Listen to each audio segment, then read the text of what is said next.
Hey everybody, I hope you're doing well today. A quick little invitation to all of you IB Economics students to head on over to my website, bradcartwright.com, a website designed to help you improve your scores in IB Economics, whether that be on an in-class quiz, a test, or ultimately the IB exam. So if you want some more information, check out the description box below. And other than that, enjoy this video.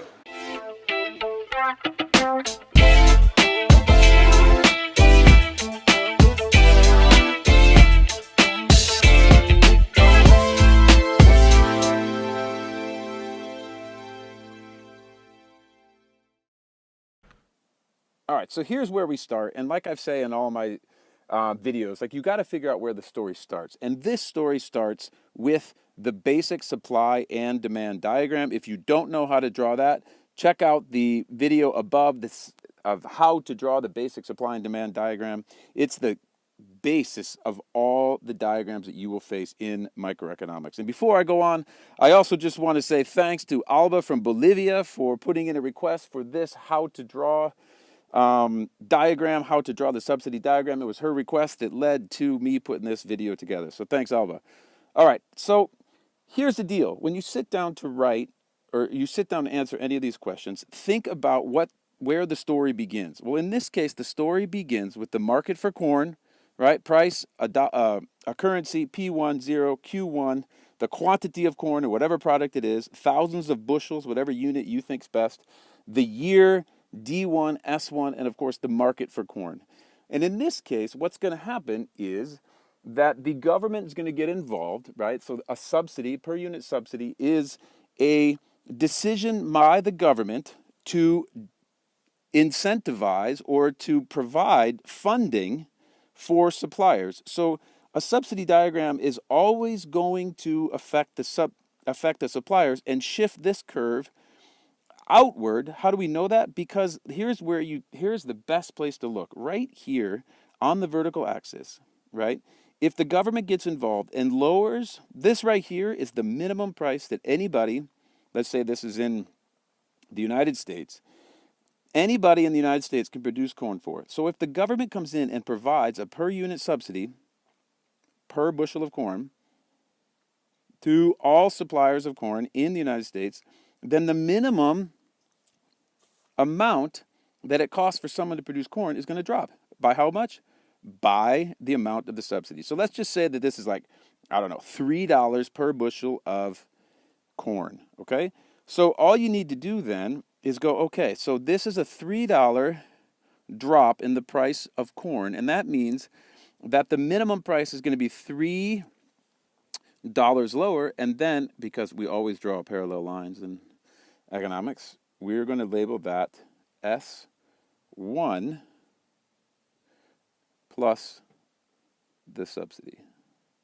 Okay? And so what does that mean? Well, I'm going to clear this up in a little bit. But what happens, sorry for the bad writing there, what happens there is that now all of a sudden we are going to have a new equilibrium point, right? The subsidy pushed the equilibrium point down from P1, Q1 to this point here, which is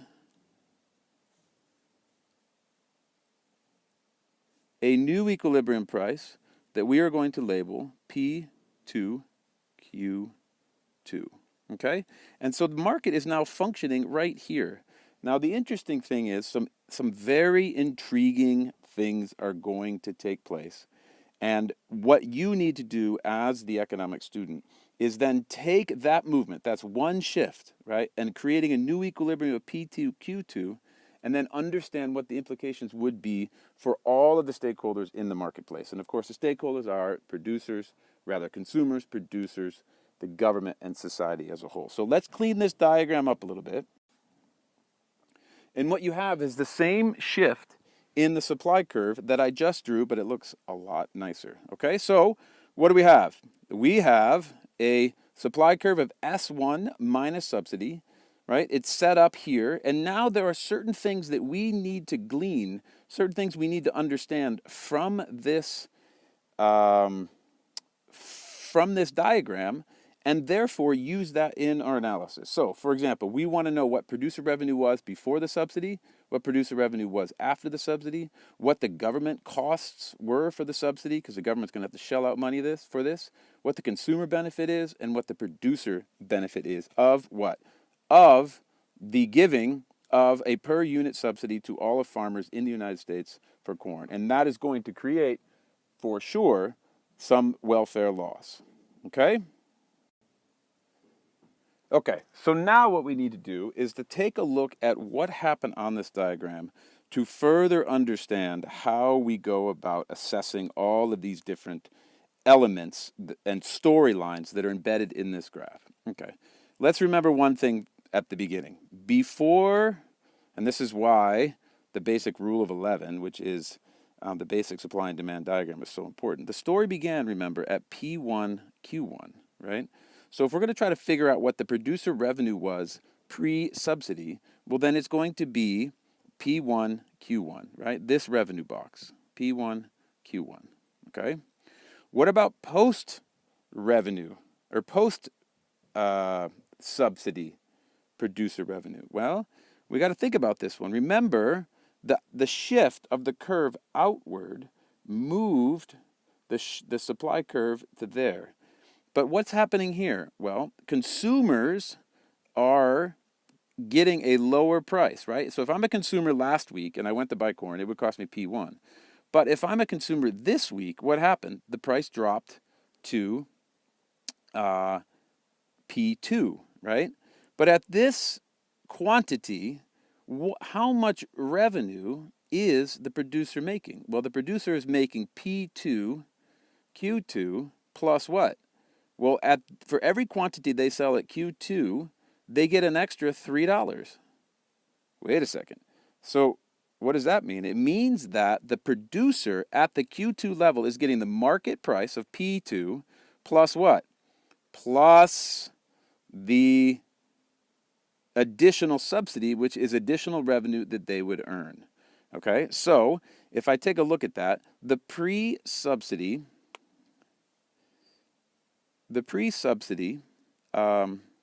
producer revenue was here, right? P1, Q1. And then what happened? Then it shifted outward to where, you know what, I should do that in a different color. The pre-subsidy producer revenue was P1, Q1. The post-subsidy producer revenue, remember, it starts out here at Q2 and goes up to where? P3 and then over. So the producer revenue post-subsidy is equal to that box there. Okay? Now what about the government? Well, the government got involved and they offered a subsidy for anyone who was selling corn, and they gave them $3. So where did that happen? Well, you look at Q2 over here, and then you're going to go up $3 and over, and then down to the current market value. So the current price is P2, and then that's the new equilibrium plus this over there. So the government cost of the subsidy is going to be this box here. Nope. Is going to be this box here. P2, out to Q2, up to W, over to P3, and down. And you see all those coordinates right there, and I'm going to show you on the next slide, make this look all nice and cute and better. But if you just get an idea, that right there, that is the government subsidy, right? The producer revenue post-subsidy is blue, and I drew it in black, even though it should be purple, is there. Okay, so that's pretty straightforward. Okay, what about the consumer benefit? How much did the consumers benefit as a result of this subsidy? Well, remember the story started off at P1, Q1, but then the price dropped to P2.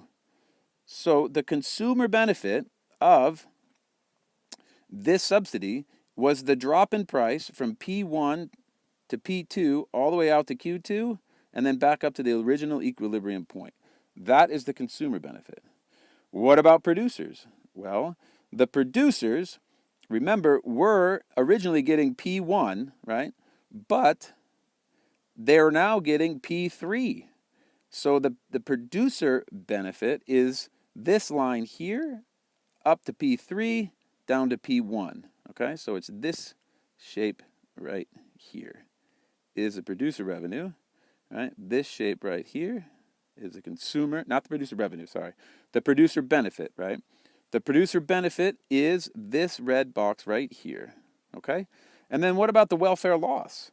Well, welfare is a misallocation of resources, right? So we started off here at P1, and then the government got involved, and all of a sudden there were some producers of corn who should not have been producing corn who got into the marketplace. And as a result, this triangle, which is X, W, Y, this triangle right there, and I will fill it in with black, this triangle right here is, boom, the total welfare loss as a result of the subsidy. Okay? So now, if we clean that up a little bit, it'll look like this. Wow. All right. What just happened? Well, the one thing you can't see is this right here. Okay? So underneath here, the producer revenue pre-subsidy is in purple, but that was P1 out to here and Q1. So that is producer revenue pre-subsidy, right?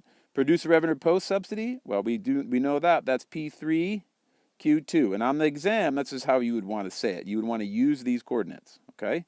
Now, what about the cost of the subsidy? Well, remember, the cost of the subsidy is the new equilibrium price up to the old supply curve, over to P3, and then down to the new price level that's a result of the subsidy. So the new equilibrium up to the old supply curve, or S1, all the way over to the price axis, P3, and down. That big square there is the government cost of the subsidy, okay? Now, what about over here? This should be, yeah, I should add P3 in here, right? So we go P2, or W, P3, Y, P2. This square right here, I'm missing a coordinate there. I should say P3, okay? What about the consumer benefit? Well, the consumer benefit, remember, they started off at P1, and then the price dropped. And so the area of this shape right there, P1, out here to the original equilibrium point, down to Q2, that is the consumer benefit.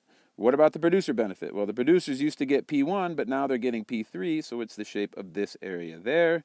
And of course, the welfare loss is the shape,